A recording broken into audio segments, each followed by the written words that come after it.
If we don't do it, China or Russia will. It's not going to happen. We are not going to have, and I like China, I like Russia, I love the people of China. Kilometers apart to patrol an area this big with the surveillance uncertain.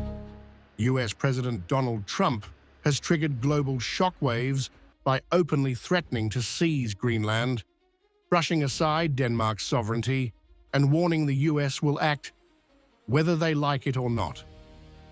Speaking at the White House, Trump framed the Arctic island as a national security priority, linking it directly to Russia and China. I'm not talking about money for Greenland yet. I might talk about that.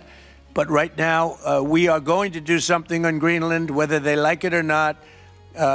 Because if we don't do it, Russia or China will take over Greenland, and we're not going to have Russia or China as a neighbor.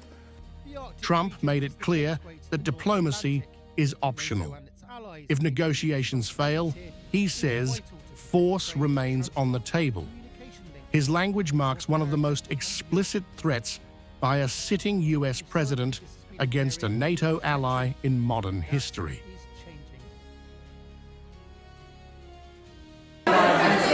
I would like to make a deal, the easy way, but if we don't do it the easy way, we're going to do it the hard way. And by the way, I'm a fan of Denmark too, I have to tell you, and they've been very nice to me. I'm a big fan, but the fact that they had a boat land there 500 years ago doesn't mean that they own the land. I'm sure we had lots of boats go there also.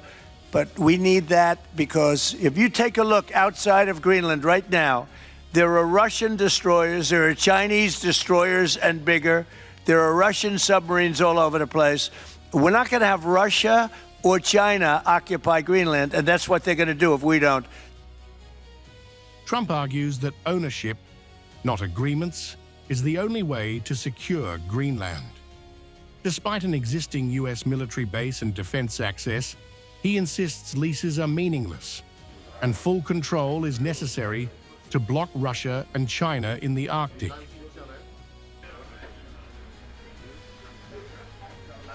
Countries have to have ownership, and you defend ownership, you don't defend leases. And we'll have to defend Greenland.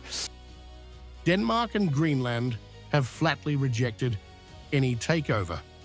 Danish leaders warn that a US military move would spark a catastrophic crisis inside NATO, potentially triggering a war between allies and collapsing the alliance itself. It would lead to the absurd and disastrous situation of a war between two NATO countries, which would be completely devastating and very, very stupid. With US officials confirming military options are not ruled out, and talks scheduled between Washington and Copenhagen, Greenland has become the latest flashpoint in a widening great power confrontation. What began as a territorial ambition now threatens to rewrite alliance norms, Arctic security, and the future of NATO itself.